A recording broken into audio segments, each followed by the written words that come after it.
Hello, Shakti. Good evening. Hello, everyone. Okay, thank you.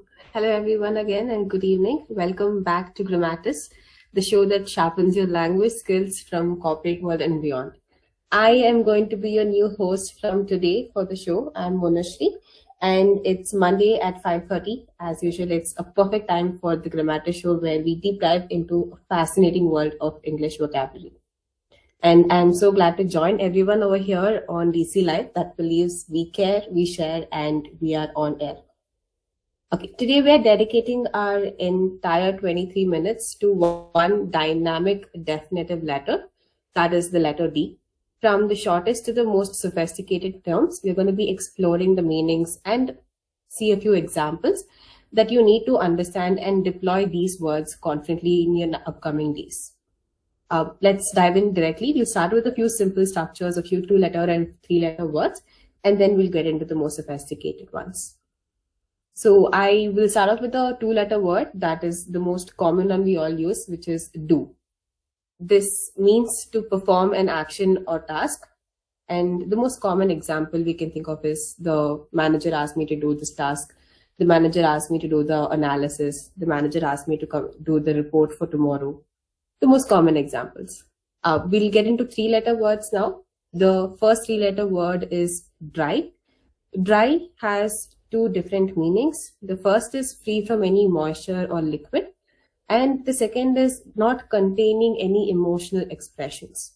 Now, if you take an example of free from moisture or liquid, we can think of dry signatures. All the scanned e-signatures that we use right now on our emails are the dry signatures that we use.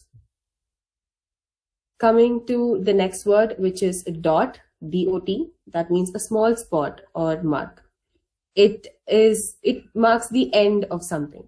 So please make sure to dot every I, cross every T's in a contract is the most common phrase you may have heard. So dotting is either putting an end mark, a small spot, or marking a small spot above the letter I.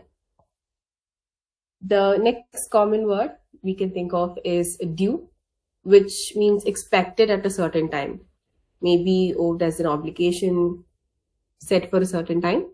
For example, it can be a deadline. The quarterly report is due by end of the day. The monthly report is due by end of this week. A few examples of that. And the next we have is dip. Dip means to put something into a liquid and lift it out again, or a slight drop, meaning it went down.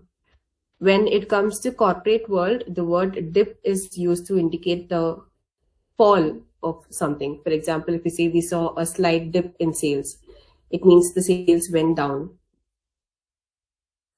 The next 3-letter word I can think of is den, which means a wild animal. We have learned a lot in childhood. Or another more recent meaning is a private room, maybe for relaxation or for study. An example where we can apply this is the executive office has a small private den for confidential calls. So within an office, a small private space can be called a den. Okay, that was a few letters that have a few words that have 2 or 3 letters. Now let's move on to a few bigger words, 4 or 5-letter powerhouse words. Now these words are something you use every day. You know about them very well, and it can make a big difference in your English clarity if you start using them. The first and most common word I have heard throughout the show is data. Data means facts and statistics that are collected together for reference. The most common word all of us use. An example is the raw data suggests a clear preference, or the data we have is relevant for the meeting that we need next. And another common 4-letter word is deal. Deal means an agreement that is entered into by 2 or more parties for their mutual benefit. It could be a verbal agreement, it could be a written agreement, but it is a deal. Okay, and when it comes to examples, you can say I managed to secure a favorable deal with a new vendor. Next is down, spelled D-O-W-N. Now, this means towards something or in lower space or in a lower position. The most common word our IT team uses, the server is down. It means the server is not working. And the IT team is working on the outage as well. Another common four-letter word, draw, D-R-A-W. Now, the general meaning of the word draw means to produce a picture or a diagram, or to pull or drag something, to pull something towards you. When it comes to applying the word draw in a sentence, in corporate world, you may see people using it for coming to a conclusion. Can you draw up a quick sketch, or can we draw up a quick conclusion based on the data we have? So deciding something can also be spoken as drawing a conclusion. The next four-letter word is dare. The most common game all teenagers have played, D-A-R-E. This means to have the courage to do something. Like, I dare you to a challenge, or I dare you to do this task right now. The next is duty, a moral or legal obligation, a task or an action that is required. It is your duty to ensure that you're in compliance with all of company's regulations. So it is your obligation, your moral obligation or a legal obligation that you have to follow. The next four-letter word we have is drop. Drop means to fall or let fall, like a small falling or fallen quantity of some liquid. Now, again, drop can also be used in corporate terms when you're referring to a change in the performance. For example, if we say we had to drop the least profitable product, it means we had to leave that. We had to quit from it. The next we have is dual, D-U-A-L. Dual means it is something that consists of two parts or two elements. So we are pursuing a dual strategy, for example. That means we have two strategies to be used together. The next word is dusk, D-U-S-K, my favorite word. It means the darker stage of twilight or towards the night. It isn't night yet, but it is the darker part.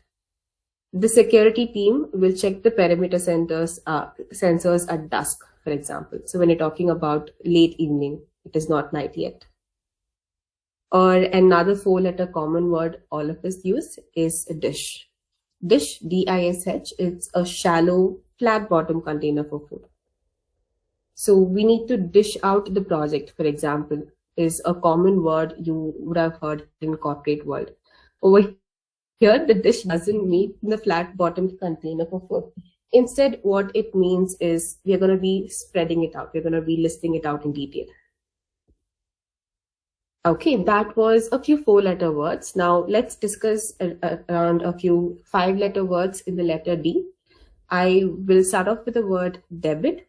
Debit, again, very common for accounting teams, is an entry recording an amount owed or a deduction. So when you're owing someone money, that entry is considered a debit, or when there is some kind of deduction from your account, that is called a debit. For example, the accountant is an unauthorized debit on the expense report. The next word is dedic, D-E-D-I-C. This is actually a short for dedicate. Now, people commonly use this during the flow of conversation. They don't like speaking the complete word. This means to devote yourself or set aside for a particular purpose, giving your 100% for a certain purpose or task. For example, the whole team will dedicate their time for fixing the software bug. So instead of saying dedicate, sometimes people just use the word dedic in the conversation.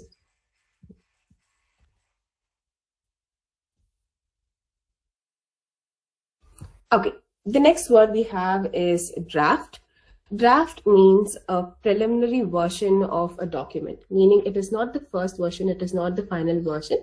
We're just using it as a first copy, just to make sure if there is any feedback to be changed, we can make that. For example, please review the first draft of the proposal and provide your feedback. So when you're sharing a new proposal, a new presentation, you will always use this word to ask for a feedback on it, to make your corrections. The next word we have is Drive. Drive, the most common word we use to operate a vehicle or a campaign or effort to achieve a goal. In corporate world, an example I can think of as we are launching a new marketing drive or learning Neta drive that has been happening for the past few months around all the basic centers. Another word, a 5-letter word, is delay. Delay means to be late or to put off something until a later time. For example, due to some unforeseen situations, we must delay the product launch or we must delay the training session for the week. The next 5-letter word is digit. Digit is any numbers from 0 to 9. Whenever you're talking about any numbers, we call them as digits. For example, ensure every digit of the account number is entered correctly, or ensure every digit of the phone number is dialed correctly before making the call. The next 5-letter word is dodge. Dodge means to avoid someone or something by a sudden or quick movement. So when you're trying to avoid something, it can be a conversation, it can be an object, it can be a person. When you're trying to avoid that, then you will use the word dodge. The spelling is D-O-D-G-E. And as an example, I think we can say the person tried dodging the question because they were not ready to talk about it. The next 5-letter word is doubt.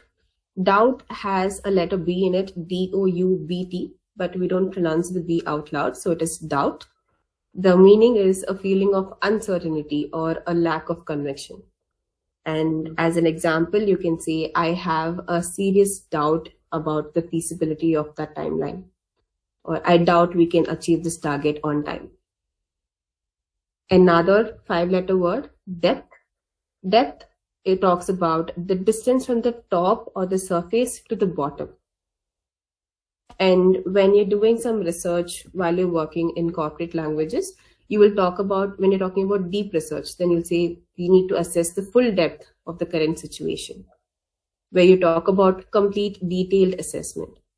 We're not talking about measurement, we're just telling we need in detailed information.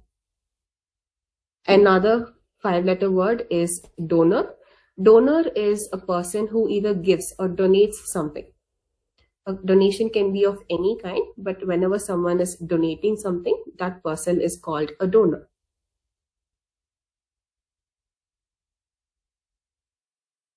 These were a few common words that you use on daily basis. Now, to build your vocabulary, isn't just about the length of the word or how do you pronounce it. In corporate world, you have a lot of higher sophisticated words that can showcase that you have an expertise and confidence. So let's look at a few high impact, lengthier words that have better essential terms that have better use in the corporate world. The first word I can think of is decide. Decide as in to make a decision. The most common word we use in corporate world. For example, you can say the team needs to decide whether to launch the product right now or in the next quarter. The next is diligent. Diligent is spelled D-I-L-I-G-E-N-T. This means having or showing care and a consciousness in one's work. When someone is showing extra care while they're doing the work, that person can be called as a diligent person. For example, our team is very diligent in checking every aspects of the new policy. The next word I would say is disparity. Disparity means a great difference. When something makes a major difference compared to how it was originally, that is called disparity. For example, there is a significant difference and the actual results. Next is diagnostic, meaning something that is concerned with the diagnosis of an illness or any other problem. For example, the software ran a complete diagnostic to determine the source of the error, which means they ran a complete analysis.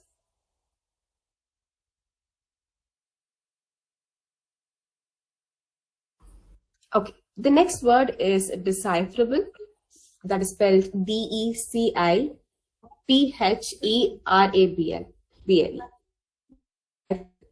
It means able to be converted into an intelligible or language or a readable message. Decipherable is where something is coded, but it can be converted into a language that is easy to understand. For example, the encoded financial data was only decipherable with the correct encryption key.